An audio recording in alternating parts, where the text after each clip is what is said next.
There are moments in Scripture that carry a haunting silence, and among them stands the heartbreaking story of Rachel, the woman Jacob loved beyond measure, the mother whose life ended on the very road that was supposed to bring new beginnings. Her death is not just a line in the Bible, it is a mystery that has echoed for thousands of years. Was it fate, or was it something darker? The closer we look, the more unsettling the question becomes. Was Rachel's death merely a tragic accident of childbirth, or was it the shadow of a curse? Could it even have been God's judgment unfolding at the very hour she gave life? These questions turn her final cry into something more than sorrow. It becomes a riddle of destiny, punishment, and hidden cost that demands an answer. Before we uncover this mystery, I want you to take a step of faith with me. Comment 777 below, not just as numbers, but as a sign of divine alignment. A way of saying, I am ready to search for truth and revelation. And to everyone who has supported this channel, whether through your words, your presence, or even a super thanks, I want to pause and say thank you. Your support is not small. It helps bring these sacred stories to life for countless others. Now, let us step onto that ancient road where joy and tragedy collided, where Rachel's final breath raised questions that still stir the soul. What truly happened on that day and why? Stay with me, because the answer may change how you see both her story and your own. The tragic death of Rachel and the shocking cause behind it, curse or God's judgment.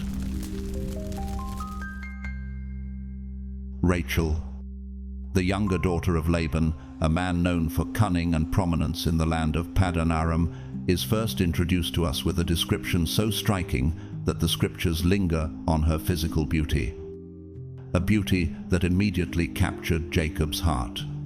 It was not by chance that Jacob's path crossed hers, but at a place layered with symbolism, a well. Time and again, in the biblical narrative, wells became sacred thresholds where futures were quietly set in motion. Isaac's servant finding Rebekah, Moses meeting Zipporah, and now Jacob beholding Rachel. Could it be that these wells were more than ordinary meeting places? Were they divine appointments hidden in plain sight? Jacob, a fugitive fleeing the wrath of his brother Esau, had arrived weary and uncertain of his future, carrying both the weight of family conflict and the fragile hope of a new beginning. It was at this low point of exhaustion, while leaning on the edge of a foreign well, that his eyes lifted and beheld Rachel approaching, leading her father's flock. In that moment, the scriptures tell us he rose with sudden strength.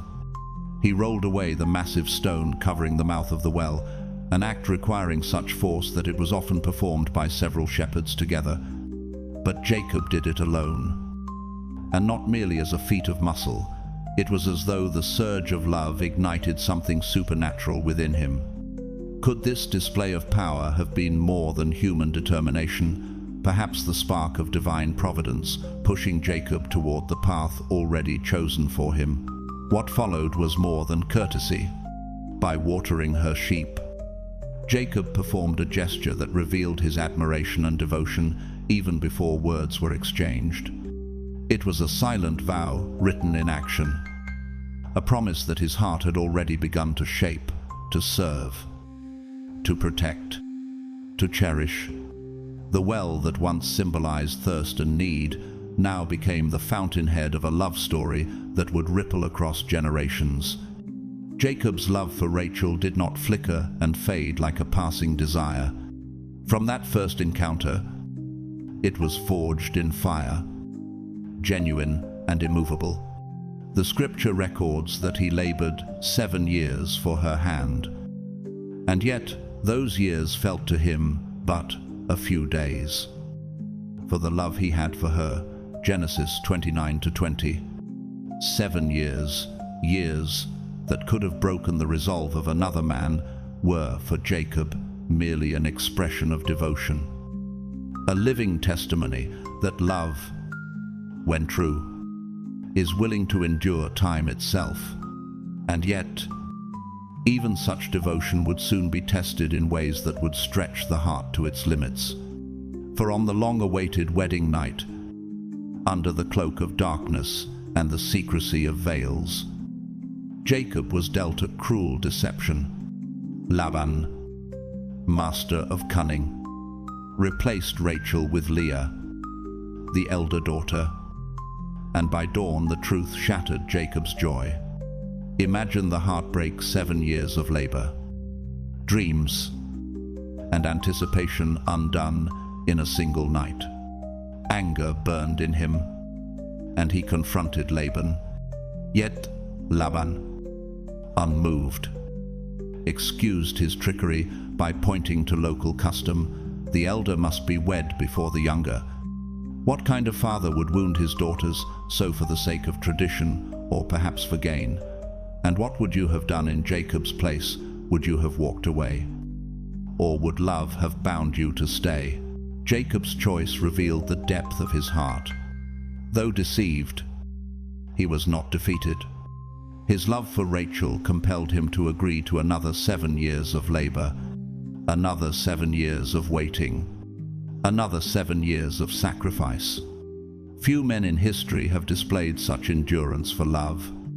And in this decision, Jacob showed not only passion for a woman, but also a glimpse of the resilience that God would use to shape the destiny of Israel itself. Rachel's place as Jacob's beloved wife, though sealed in love, was marked by shadows of sorrow that would not easily lift, though she held Jacob's heart with a devotion no one could rival. She bore the silent weight of a wound that lingered in fertility. Beside her, Leah, the sister who shared her household and, in a painful twist, shared her husband, became not only a rival in affection, but also the vessel of fruitfulness. One by one, Leah bore Jacob's sons Reuben, Simeon, Levi, and Judah, each child a living reminder of Rachel's emptiness. Each name chosen with the aching hope that perhaps Jacob's gaze might soften toward Leah in the way it naturally lingered on Rachel. And yet, though Leah carried the blessing of children, Jacob's love remained tethered, unbroken, to Rachel. What would it have felt like to live in a home where love and rivalry intertwined like twin vines choking the same trellis? In the ancient world, the ability to conceive was seen not merely as a natural gift, but as a divine benediction, the crowning purpose of a woman's life. To be barren was to carry not only private anguish, but also public shame, a weight that pressed Rachel's spirit day after day. Her heart, once filled with the joy of Jacob's devotion, grew restless with envy. For Leah's sons were not just children, they were symbols of triumph in a rivalry Rachel never chose but could not escape. Can you imagine the silence of Rachel's tent at night, contrasted with the cries of Leah's infants filling the camp, each sound a reminder, each birth a wound? The scriptures give us a piercing glimpse into Rachel's despair when her longing erupted in a cry to Jacob, "Give me children, or I shall die." Genesis 30:1. These words were not casual exaggeration, but a cry torn from the depths of a woman undone by waiting. Her desperation collided with Jacob's own limits, and his reply pointed upward, reminding her and us that life itself rests in the hands of God. Am I in the place of God, who has withheld from you the fruit of the womb? He asked. This moment revealed a profound truth woven throughout the Bible. Human longing can strive, but only divine sovereignty can open the womb. Isn't it striking that even those most cherished by men are still bound to the mystery of God's timing? Rachel's yearning, however, did not wither in resignation. Instead, she turned to the customs of her age, clinging to the hope that another path might provide the children she so desperately sought. She placed her maidservant Bilhah into Jacob's embrace, following the ancient practice that allowed a surrogate to bear children considered as the wife's own. In this arrangement, Rachel's heart sought consolation, and soon Bilhah bore Jacob 2 sons, Dan and Naphtali. Their births were celebrated by Rachel as partial victories, milestones that whispered she was not entirely forgotten. And yet, were these borrowed triumphs enough to soothe the ache of her own barrenness, or did each child also carry the reminder that Rachel herself remained empty? The competition between sisters did not fade. Instead, it deepened. Leah, unwilling to lose ground, offered her maidservant Zilpah to Jacob, and through her came 2 more sons, Gad and Asher. What began as a private pain between Rachel and Leah unfolded into a rivalry that pulled even their maidservants into its orbit. It was no longer simply 2 sisters competing for love and honor. It had become a house divided, where each birth was a declaration of victory, each child a trophy in a silent contest that stretched across years. And beneath it all, the tension pulsed with the unspoken question, whose legacy would endure, and whose womb would be remembered as blessed. The rivalry within Jacob's household did not fade with time, it deepened. And at its core was Rachel's unyielding longing for children. Her desperation reached another chapter when she turned to an ancient remedy long associated with fertility, the mandrake plant. In the ancient Near East, mandrakes were believed to carry mystical power, a natural key that might unlock a barren womb. The story tells us that one day, Reuben, Leah's eldest son, wandered into the fields and returned with mandrakes in hand. For Rachel, the sight of this plant was not ordinary, it was hope embodied. Perhaps the answer she had long been waiting for. With urgency, Rachel requested the mandrakes from Leah, but this request only inflamed their rivalry further. Leah, weary of being overshadowed in love, saw the opportunity for leverage. The exchange was raw and telling. Rachel would give Leah another night with Jacob in return for the plants. Can you sense how fierce Rachel's yearning must have been? That she, the beloved wife, was willing to barter nights with her husband just for a chance, just for the possibility that these plants might bring forth life within her. Such a trade reveals the extent to which sorrow had driven her, showing that even love itself could bend beneath the crushing weight of unfulfilled longing. Yet, despite her efforts, the mandrakes yielded no immediate fruit. Hope bloomed, but the womb remained silent. And still, Rachel did not surrender her faith. She turned again to the only one who holds the mysteries of life and death. The text whispers with tenderness, God remembered Rachel, and God listened to her and opened her womb. Genesis 30-22.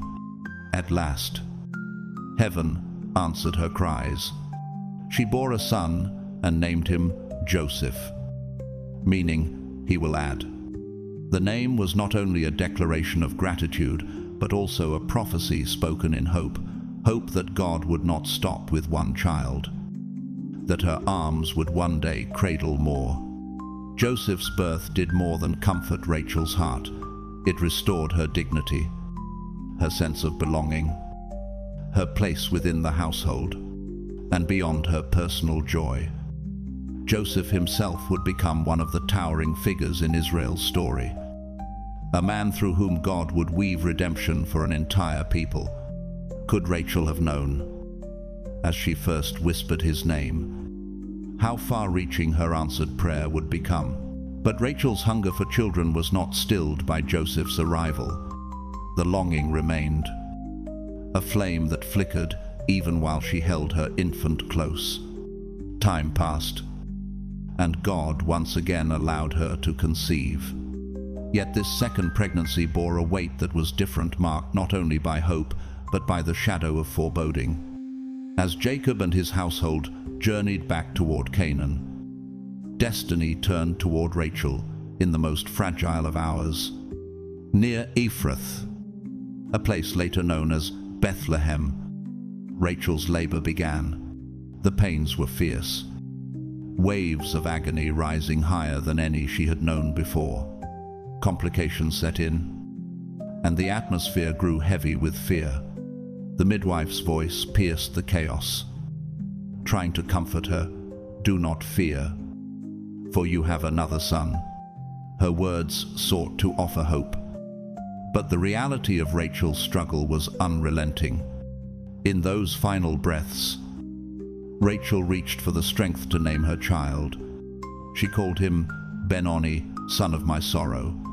The name captured the anguish of her final hour, the intertwining of joy and grief, the paradox of life and death bound together in a single moment. Jacob, however, refused to let the child's identity be defined by sorrow.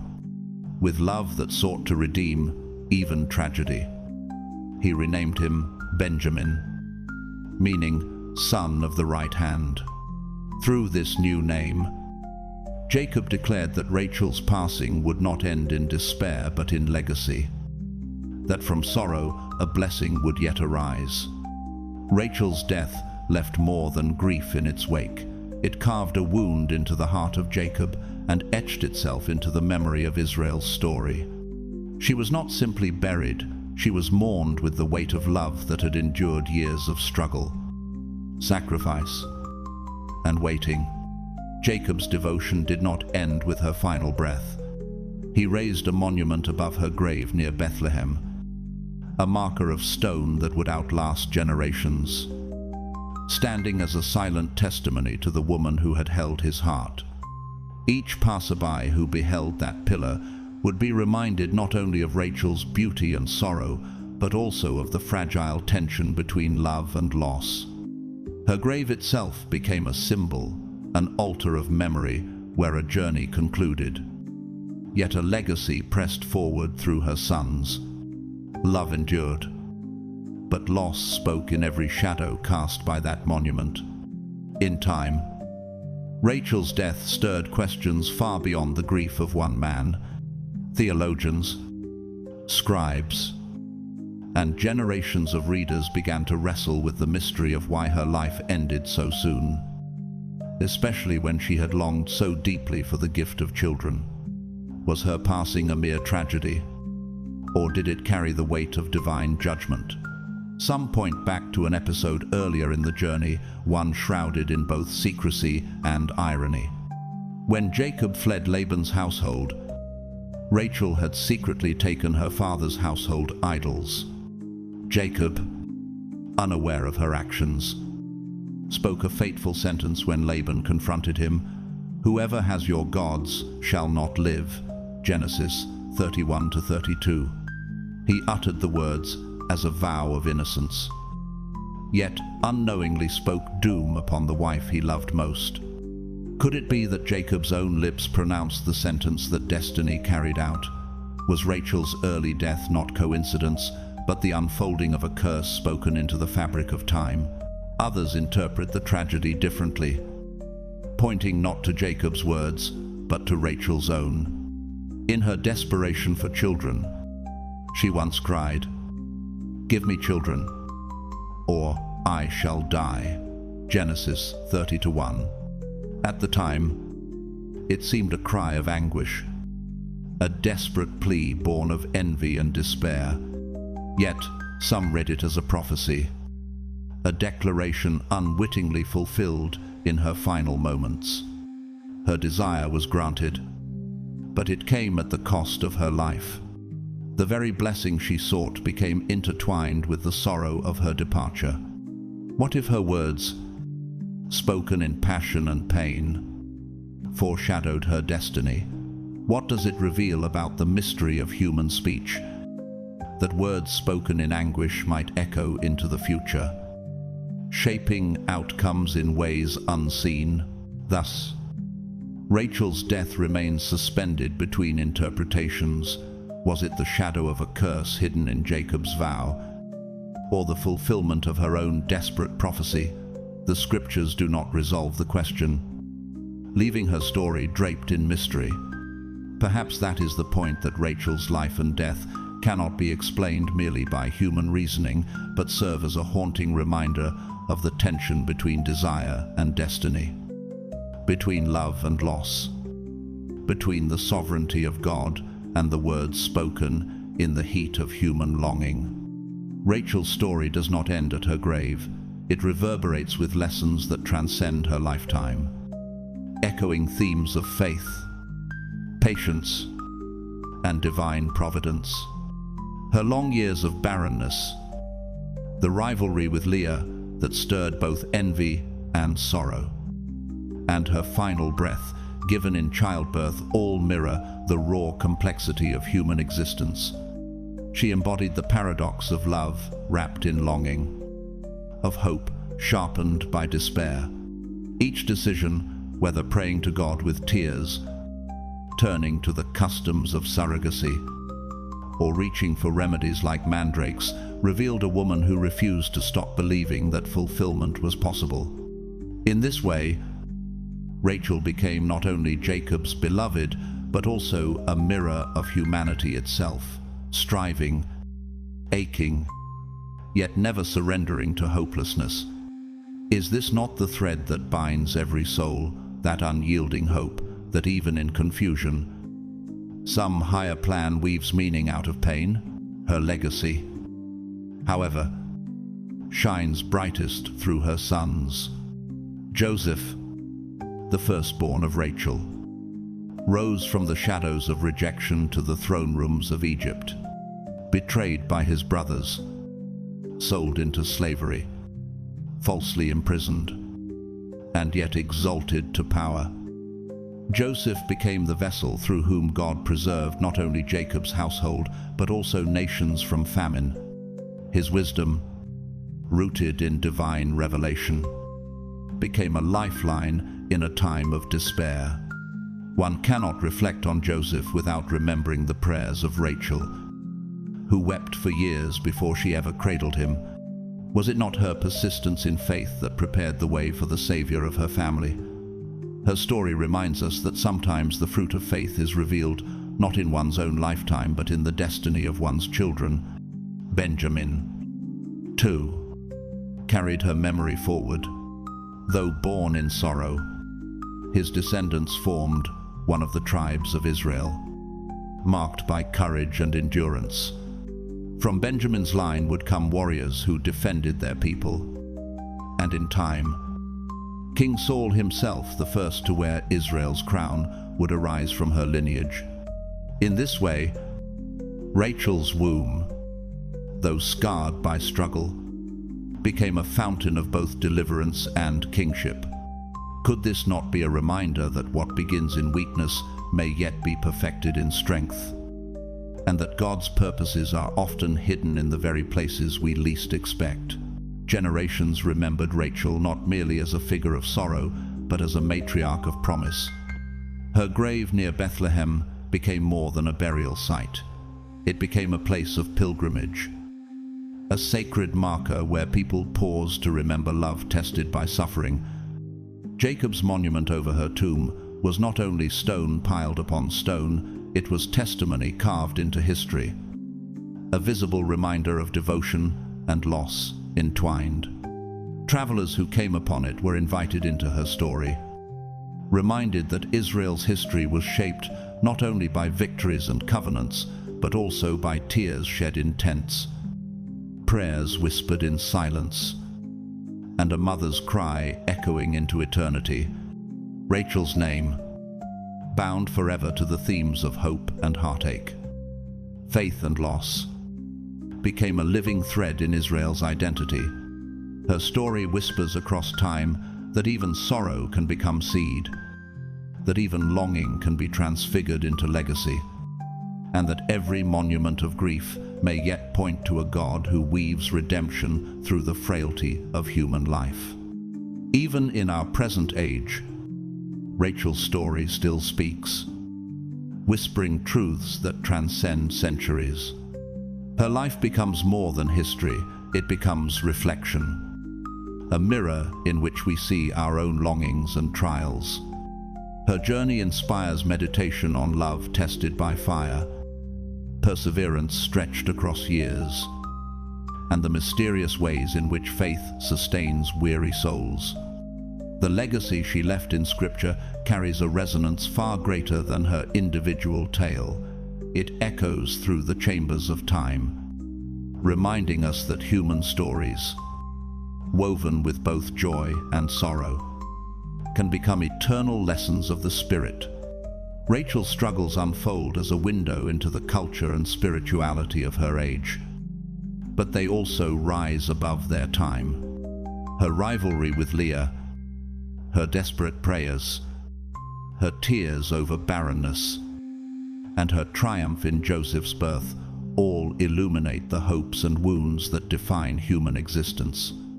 Yet beneath the rivalry and sorrow lies a deeper theme: love that perseveres, faith that refuses to die, and desire that reaches for fulfillment even in silence. Are these not the very themes that still govern our lives today?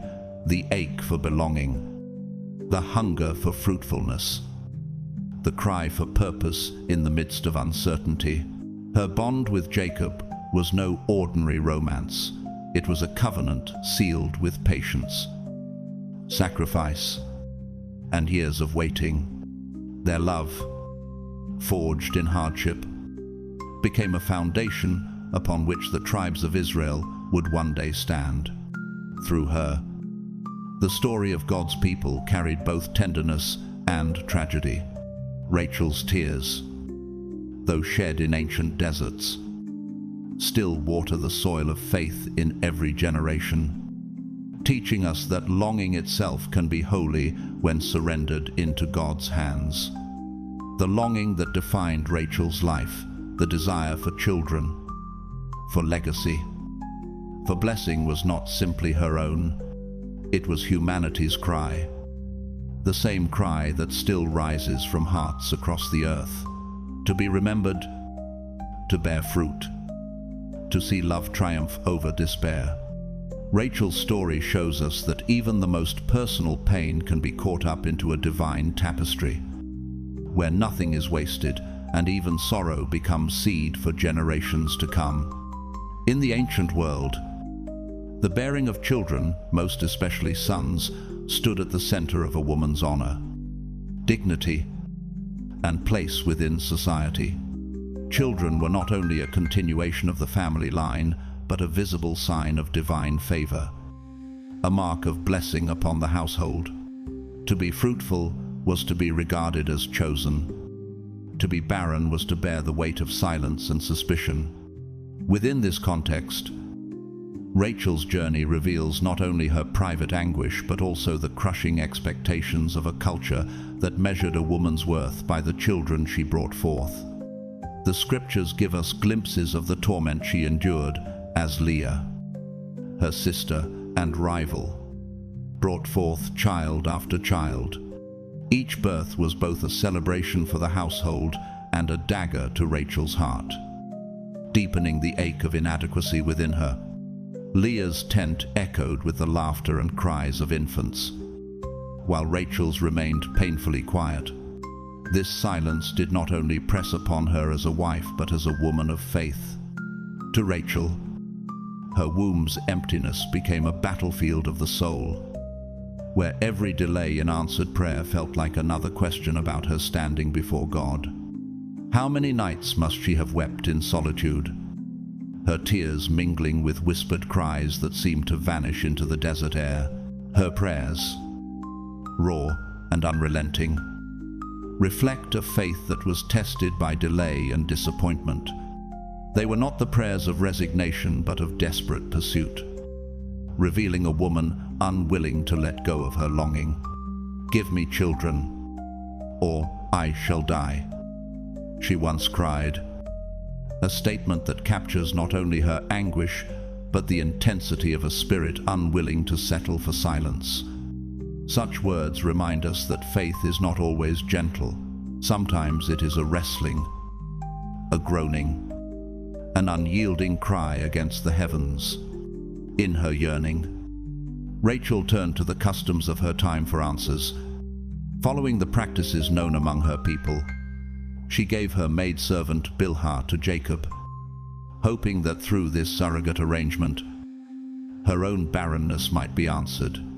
The decision reveals both her resourcefulness and her desperation, a woman using every means available to secure her legacy.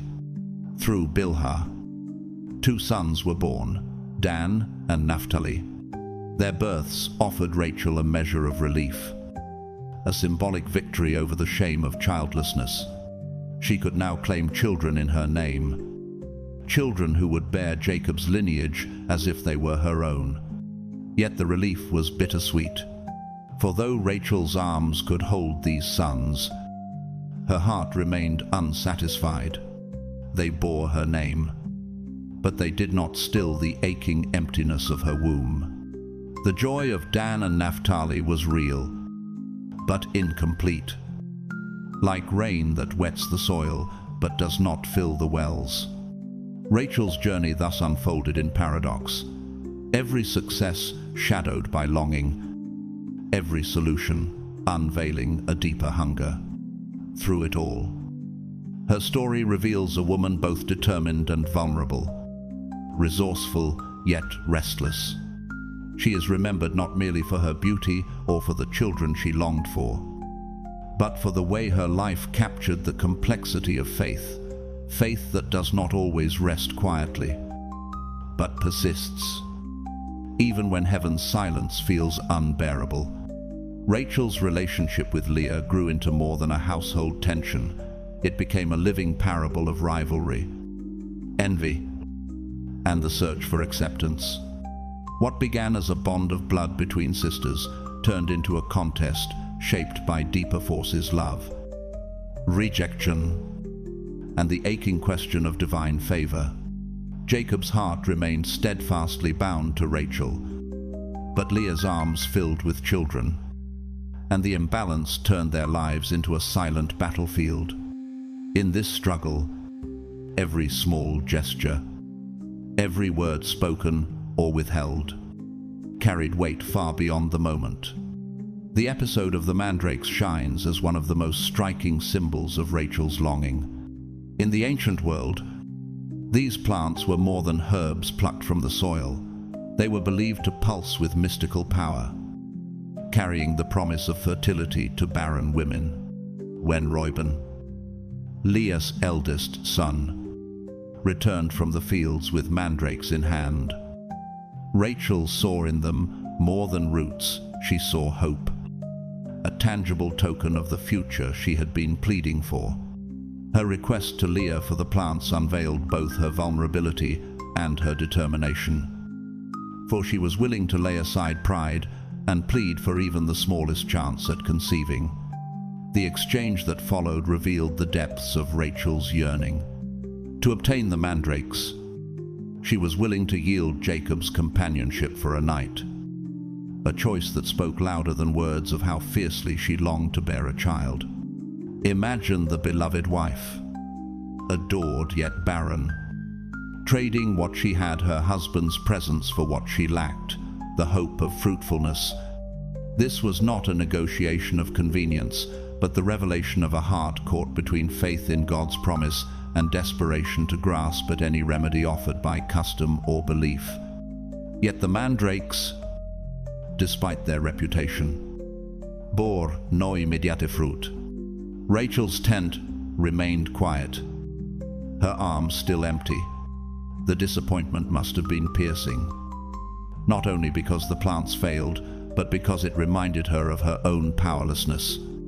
What control did she truly hold over her future, when even her strongest efforts yielded silence? Still, her story shows us that Rachel did not abandon her faith. Her longing remained a deeply spiritual quest. For beneath her pursuit of mandrakes, beneath her cries to Jacob, beneath her rivalry with Leah, Rachel's truest appeal was still directed upward to the God who alone could open her womb. When Rachel finally gave birth to Joseph, it was as if the long years of silence had broken open into a flood of joy. Her tent, once quiet with longing, now filled with the cry of a newborn. And in that moment, every tear shed in barrenness found its answer. She named him Joseph, meaning he will add. This name was not chosen lightly. It held both gratitude for the gift given and faith that God's hand was not finished. Joseph's name carried Rachel's hope that the Lord, who had remembered her once, might continue to bless her, and that her story of waiting would not end with a single child.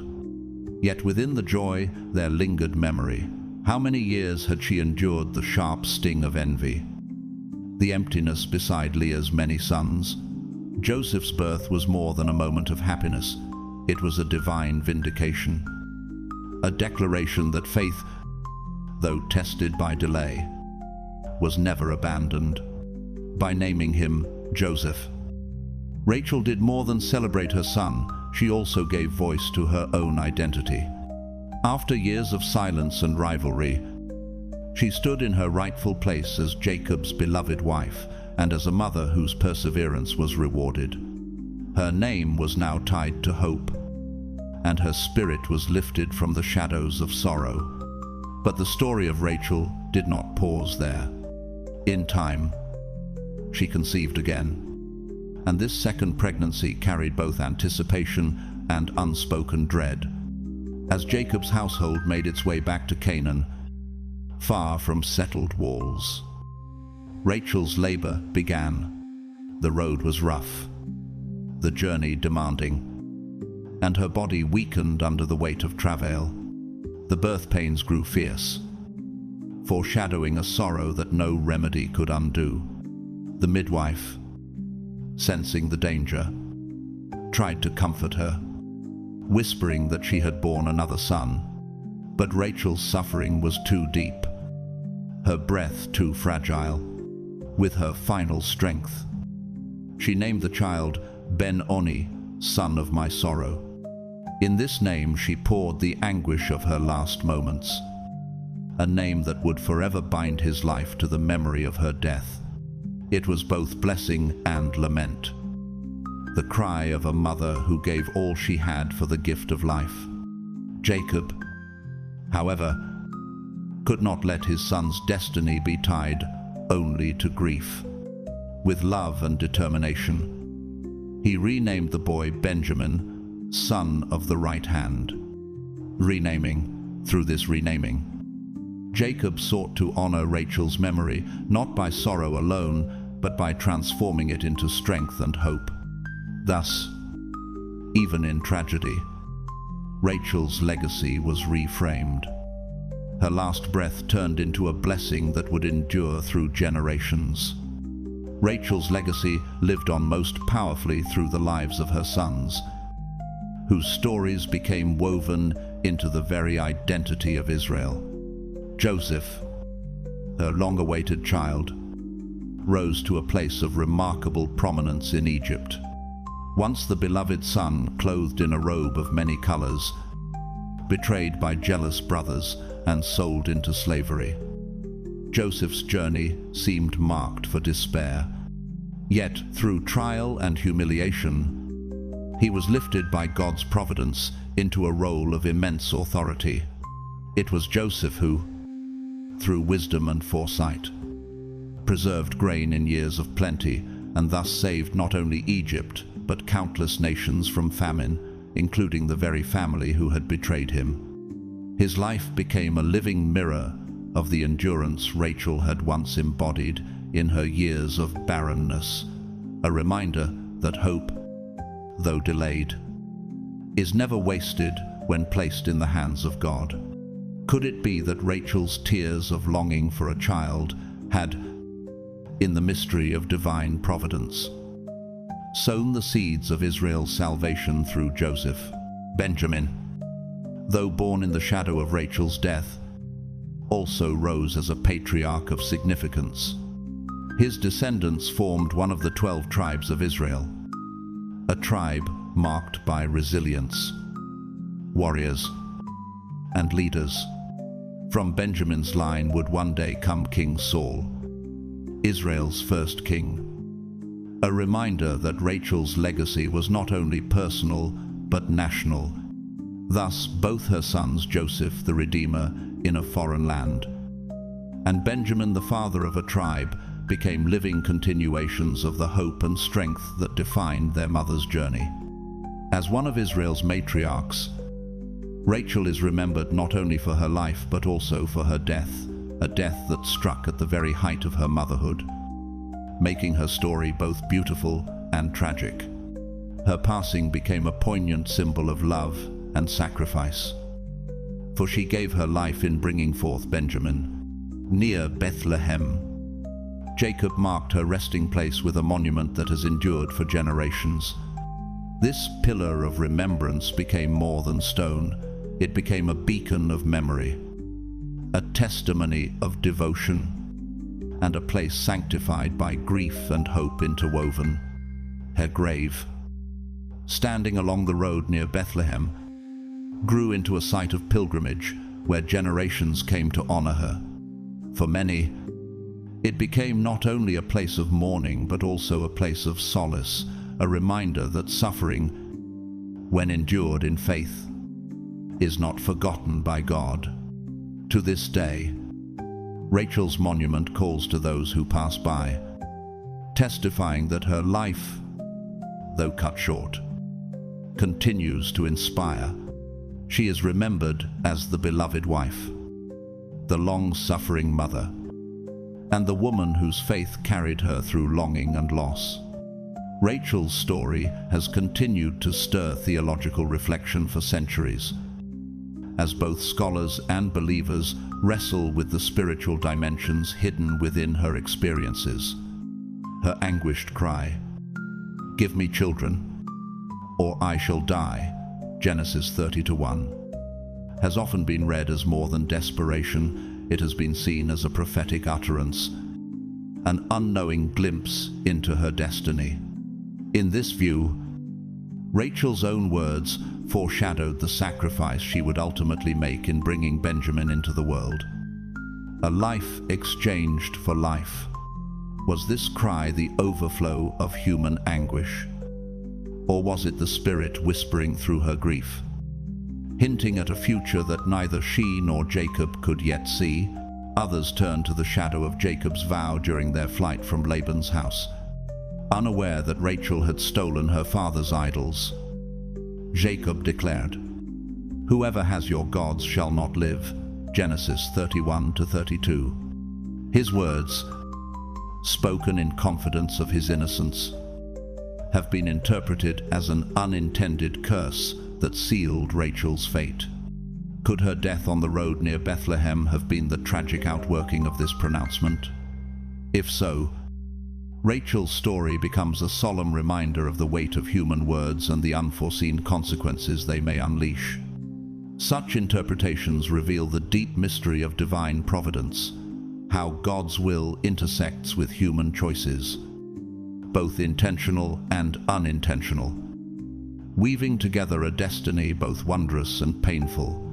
Beneath these interpretations lies a larger theme, the fragile balance between human desire and divine timing.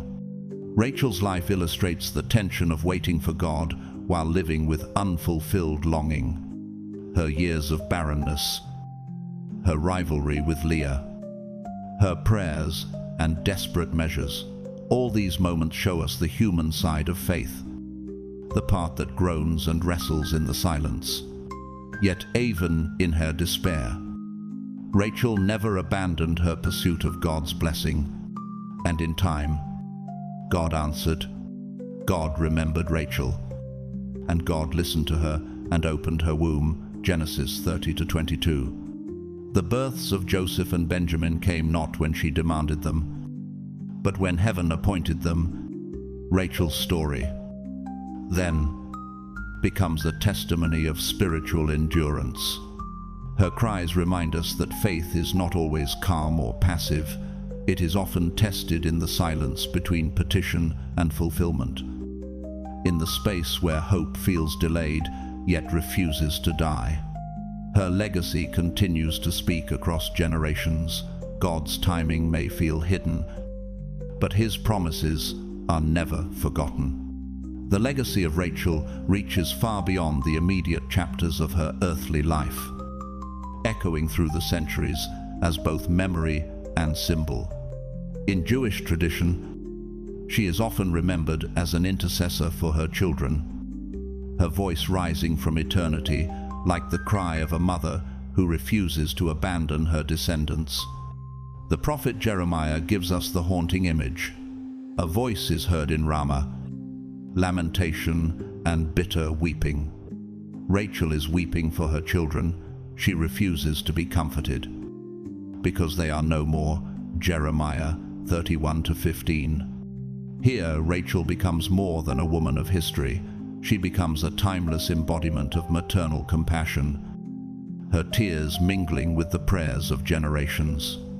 To those who suffer, who wait, who mourn, Rachel's story whispers that even in sorrow, there may yet be divine purpose hidden from human sight.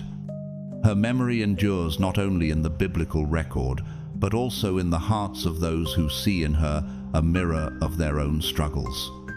Her resilience amid disappointment, her persistence in prayer, and her capacity to hope against hope continue to inspire.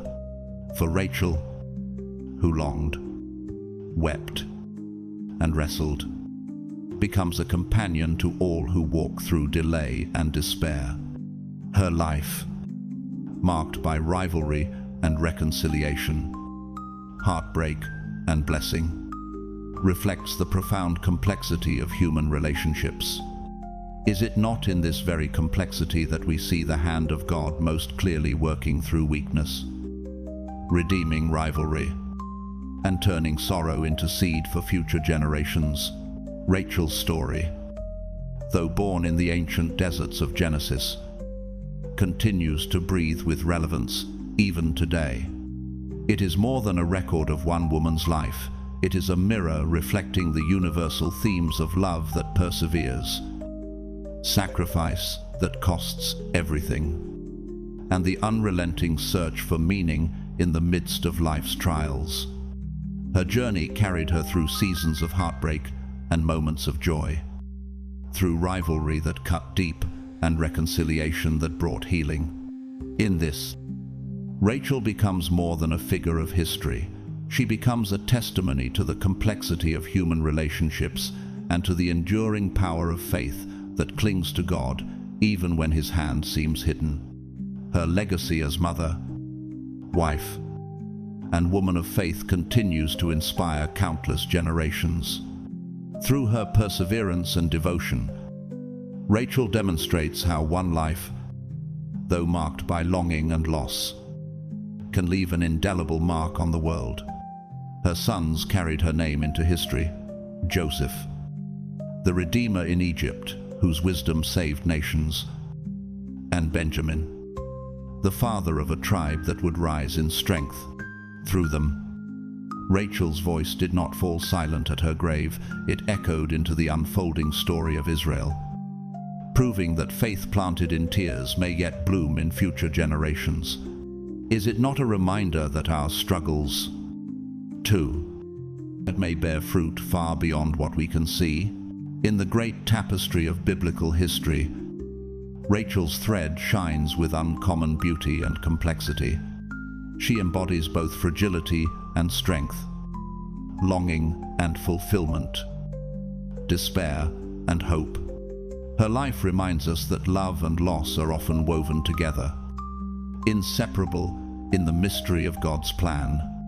And yet it also assures us that faith, even when tested to breaking, can be transformed into a legacy that endures.